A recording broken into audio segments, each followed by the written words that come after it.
Here's a good journaling practice for you to try, and it doesn't even necessarily need to involve writing things down. Take a moment, maybe once a week, maybe once a month, and just go through what you've saved, bookmarked, screenshotted, anything digitally like put aside on various social media platforms.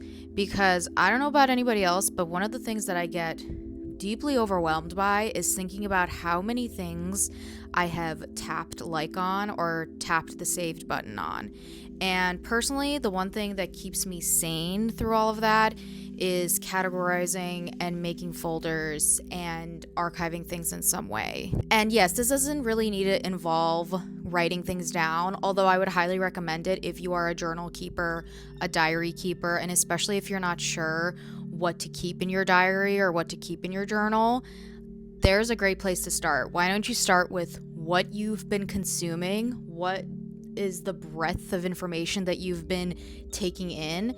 And why don't you go through it and just jot it down? I've been trying to do this recently by keeping a commonplace notebook, which is, if you look it up, it is one of the basic and oldest forms of notebook keeping out there.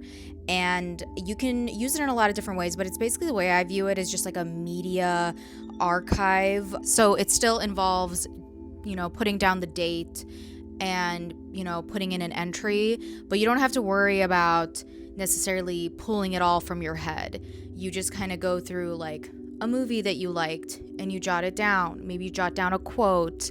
Maybe you jot down a quote that you found on Pinterest or something that you screenshotted. Maybe a piece of clothing that you felt inspired by. Maybe a piece of art that you saw and felt inspired by.